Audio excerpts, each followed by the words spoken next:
Dans cette petite formation Word, nous proposons de distiller quelques astuces intéressantes afin de paramétrer le fonctionnement du traitement de texte. Vous l'avez sans doute déjà constaté, plus la gamme Office évolue et plus ces logiciels réagissent de façon intuitive. Mais certaines de ces anticipations et interprétations ne sont pas toujours pertinentes, en tout cas pas pour tout le monde. Des corrections automatiques interviennent au cours de la frappe et nécessitent une intervention de l'utilisateur pour restituer l'information d'origine.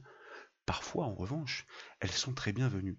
Illustration, si nous tapions par exemple une succession de deux symboles égales, suivis du symbole supérieur, constatez que instantanément, notre saisie est remplacée par une flèche graphique beaucoup plus gracieuse.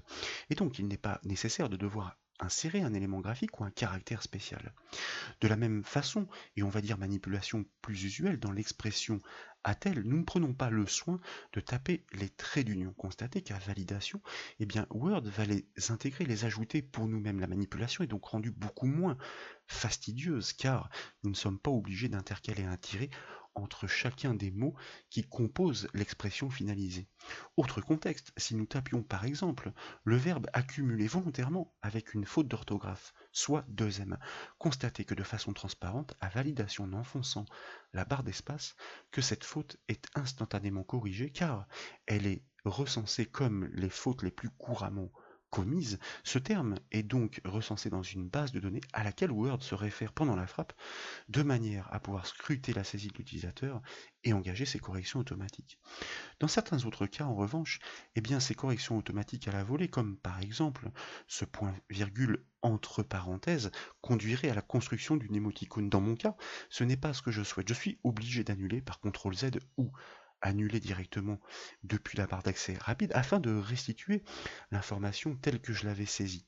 D'autres modes de fonctionnement sont parfois ennuyeux, tout dépend qui travaille sur Word.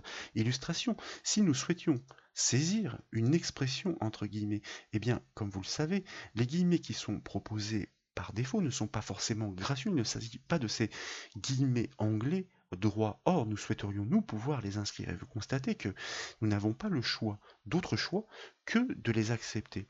Autre petite démonstration, si nous tapions un titre scindé en deux parties que nous souhaitions séparer par un tiret à validation, constatez que ce tiret, ça paraît peu de choses, mais c'est ennuyé dans certains cas, est remplacé par un tiret allongé.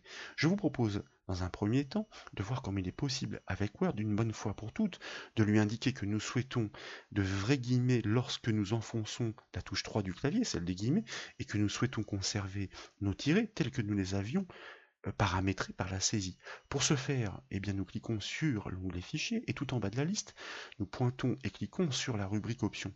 Dans la boîte de dialogue qui apparaît, nous choisissons la rubrique Vérification et dans la partie centrale de la boîte de dialogue, nous cliquons sur le bouton Options de correction automatique.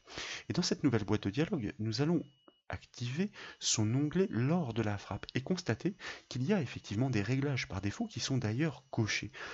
Parmi ceux-là, il y a notamment ces fameux guillemets qui, comme vous le remarquez, sont effectivement remplacés au cours de la frappe par ces fameux guillemets disgracieux. Nous décochons donc ce réglage et nous faisons de même pour ces tirets que nous conservons dans leur version courte donc. Lorsque nous cliquons sur le bouton OK et que nous revenons sur notre document Word, en effet, désormais, si nous souhaitons saisir une expression entre guillemets, constatez que en enfonçant la touche 3 du clavier, nous obtenons cette fois-ci en effet les guillemets tels que nous les souhaitions. Il en va de même concernant nos tirets pour séparer les deux parties scindées d'un titre, et remarquez qu'à validation, cette fois-ci, notre tiré n'est pas remplacé par sa version allongée, bien que nous enfoncions la barre d'espace. Tous ces petites corrections peuvent se paramétrer dans Word. Il suffit, une fois encore, de passer par l'onglet Fichier, de cliquer sur Options et dans la boîte de dialogue qui apparaît, de choisir la rubrique Vérification, puis de cliquer sur le bouton Options de correction automatique. Mais la rubrique qui nous intéresse cette fois-ci est désignée par l'onglet correction automatique. Remarquez cette liste qui est en fait une base de données des corrections automatiques qui s'enclenche au fur et à mesure de la détection de la frappe. Remarquez d'ailleurs la présence de cette flèche qui remplace la saisie des deux symboles égal consécutifs égal donc avec le symbole supérieur pour le remplacer par cette flèche graphique. Les fameux traits d'union pour une saisie naturellement détectée sans les petits tirets.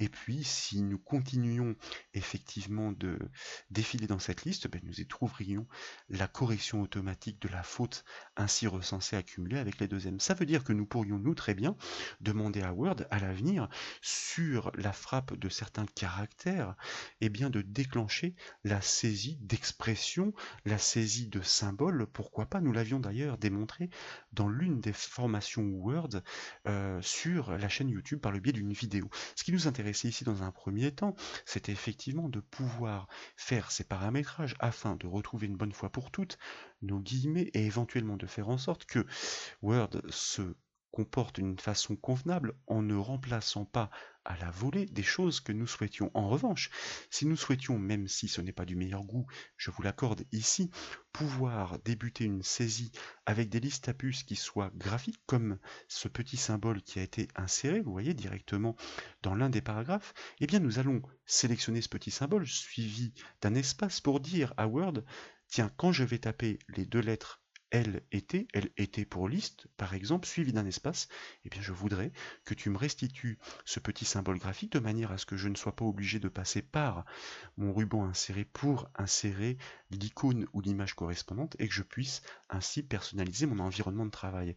Eh bien, je conserve ma sélection active, je retourne dans mes corrections automatiques par le biais de l'onglet Fichier, rubrique Options, catégorie Vérification, bouton Options de correction automatique, et dans l'onglet Correction automatique, je vais indiquer, vous voyez que j'ai déjà l'aperçu, mon petit symbole graphique, texte mis en forme, car nous n'avons pas sélectionné la marque de paragraphe, c'est important dans la méthode, suivi d'un espace, donc eh bien, je souhaiterais que Word détecte mon besoin lorsque je vais successivement saisir les lettres L et T suivies d'un espace. Je tape donc L et T dans la partie gauche, je l'ajoute à la bibliothèque pour que désormais Word puisse se déclencher lorsqu'il détecte la présence de ces deux caractères. Volontairement, nous avons pris des lettres qui ne s'enchaînent pas de façon courante, voire jamais, en tout cas en français, pour que nous n'ayons pas la mauvaise surprise de voir à tout bout de champ se déclencher l'apparition de ce symbole graphique. Qu'en est-il donc si nous revenions sur notre document Word et que nous tapions eh bien, la suite de ces deux lettres L et T suivies d'un espace? Remarquez qu'instantanément, en effet, le petit symbole graphique apparaît.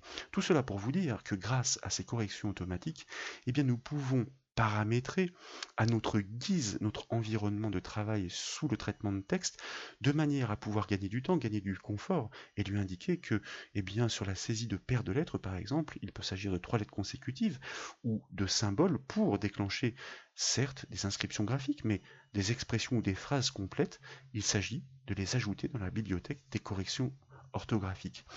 Je vous rappelle que pour le nœud de notre problème à l'origine, celui des guillemets, il s'agit bien de la rubrique vérification, option de correction orthographique, automatique, pardon, et d'activer l'onglet lors de la frappe pour désactiver ces fonctionnalités par défaut, à savoir ces fameux guillemets disgracieux et ce tiret allongé à un autre endroit, donc plutôt un autre onglet de la même boîte de dialogue.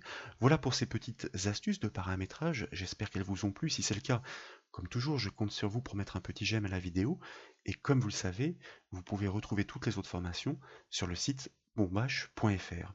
Je vous remercie.